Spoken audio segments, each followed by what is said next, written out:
Welcome, everybody, to District In Service. Our agenda for learning today will begin with a message from Dr. Thompson. Dr. Thompson will be introducing to us one of our strategic plan goals for aligning grading practices and standards for learning. Following this important message, we will introduce you to proficiency scales. The goal is for you to know what a proficiency scale is and why they are important in aligning grading practices and standards for learning. We know you will have questions, as this is only an introduction. Administrators and others in leadership roles will be bringing more information to you. For elementary buildings, your principals and coaches are already planning professional development to help you navigate this initiative.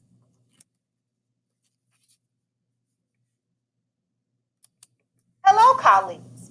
We started our journey this fall to realize the goals of our Every Student Future Ready strategic plan. And I am excited about what I see in your classrooms and schools as we work to inspire and empower our students. Aligning grading practices with standards for learning emerged as a key element of our strategic plan work. In order to support student success and assure our graduates are prepared for college, career, and life, we will begin a transformation to standards-referenced instruction, planning, learning, and grading. One of the most visible indicators of this transformation will be the use of proficiency scales and a new reporting tool which replaces the traditional letter grade card. Our elementary community will begin this new work in the 2019-20 school year, with middle school and high schools following in the next 2 years. The entire district community will also be working together to align fair and consistent grading practices at all levels in order to provide equitable opportunities to all students. More information and training will be coming soon. Thank you for keeping our students at the heart of your work as we embark on this journey. Together, we will empower them to dream, believe, and achieve. We are so excited about this initiative, and we know you may have questions. At the end of today's introduction, you will have an opportunity to visit our website to learn more about standards referenced grading and proficiency scales. We will not be using proficiency scales next year for teacher evaluation. Everyone repeat with me.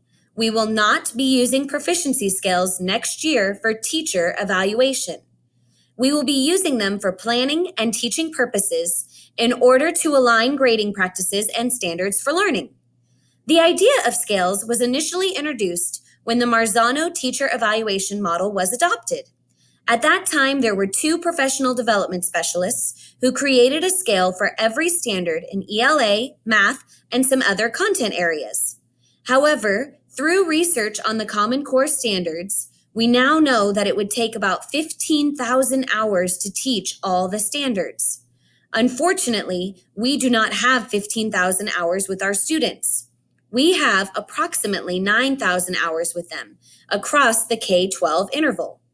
In response to this recent research, Dr. Marzano's team took the Common Core standards, broke them down, removed the redundancy, and grouped them into critical concepts.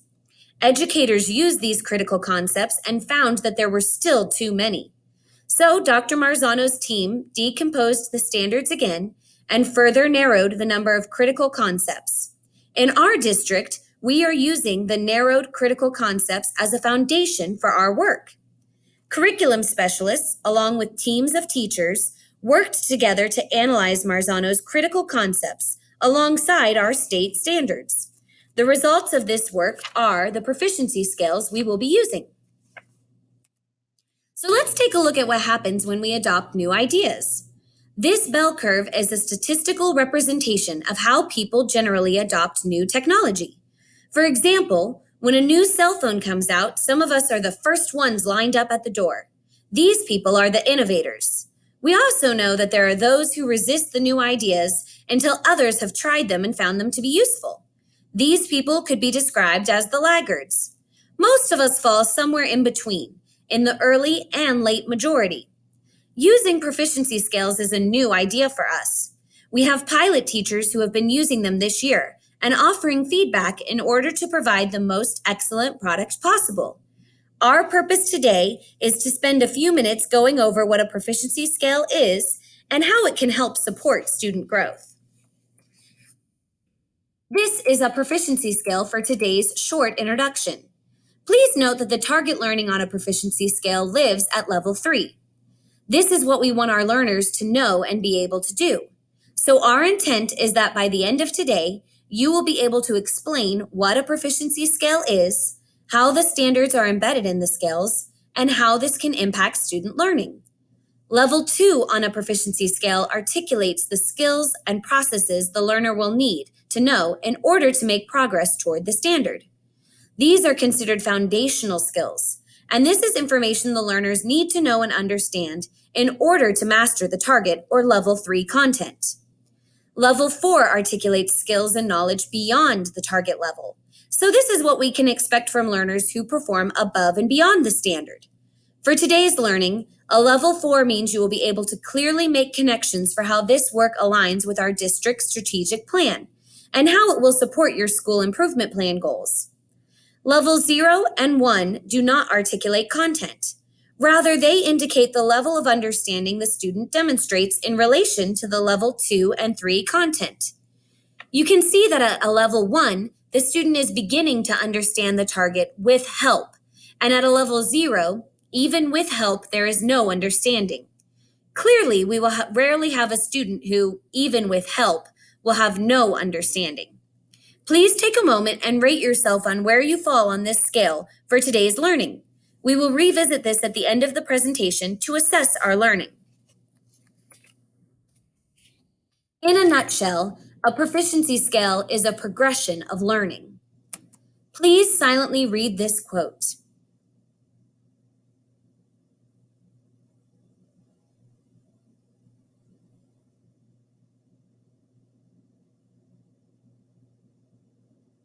This is exactly what a proficiency scale is, a well-articulated sequence of knowledge and skills.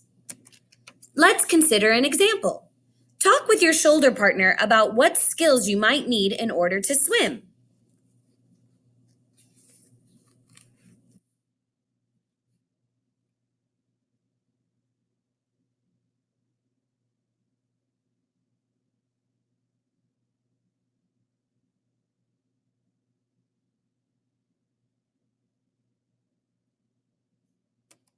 Let's apply this to the proficiency scale.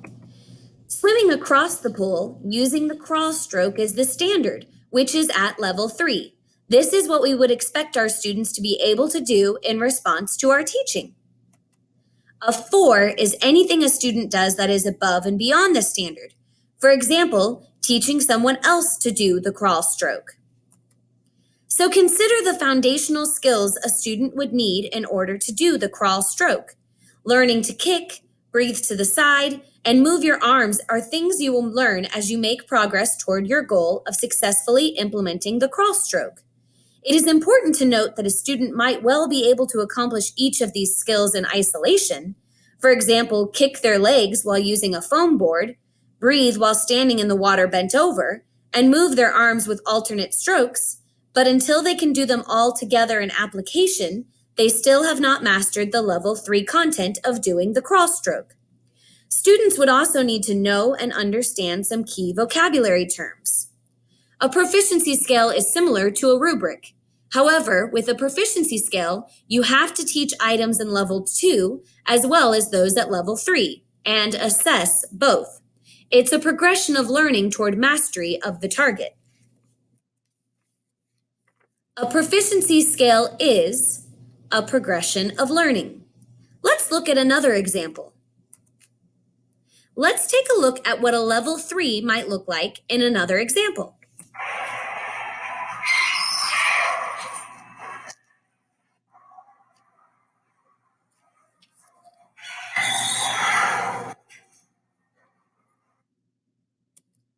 So the standard would be to swing out on the trapeze, release and drop into the pit, landing safely in a seated position. At a level 4, it could look like doing a flip off the trapeze. And the foundational skills would include grabbing the bar, being willing to jump off the edge, tucking legs during the swing, and holding on until it is time to release. There is also some vocabulary you would need to know. Now we are going to watch someone else attempt to meet the standard. Let's see how this person does.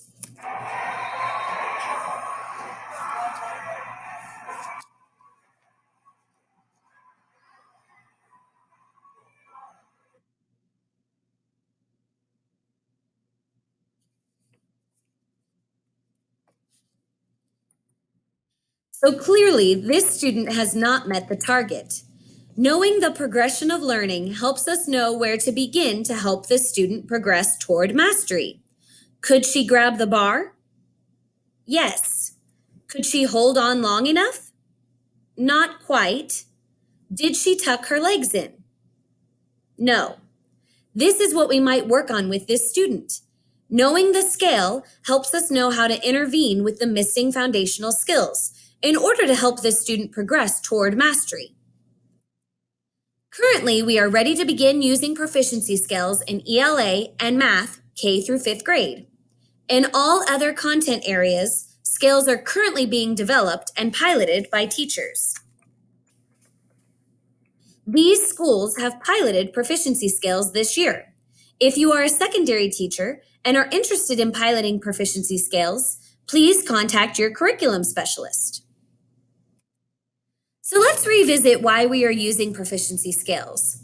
Proficiency scales are a tool we can use to provide a guaranteed, viable curriculum. Our standards are the targets that live on the proficiency scale. By using the scales, we guarantee the content we will teach and measure for student success. Aligning scales to our instructional unit guides ensures the content can be taught and measured within the timeframes available. The standards for focus and measurement will be revised annually based on teacher feedback. The power behind using a proficiency scale lies in the clarity provided for both the teacher and the student. When students know exactly what they are to learn and set goals for getting there, Dr. Hattie concludes students can make great gains quickly. So please take a moment to rate yourself again on this proficiency scale. Rate yourself at a 0 if after this introduction you still have no understanding of what a scale is, how the standards are embedded, or the impact it could have on students. Clearly, a rating of 0 will not often occur with a proficiency scale because a student who is receiving your help will usually be able to express some understanding. Rate yourself at a 1 if you can say that you are beginning to understand. Rate yourself at a 2 if you understand the foundational pieces but are not yet ready to explain it all. Rate yourself at a 3 if you can explain what a scale is, how the standards are embedded, and how it can impact your student learning. Congratulations, you met the target. If you are at a 3 and you can also make connections for how this work aligns with the strategic plan and will support your school improvement goals, rate yourself at a 4. This is above and beyond the expectations for today's learning. And remember, more training is coming to support your use of proficiency skills. This is a progression of learning, and no matter where you rate yourself, you will have opportunities to further your learning.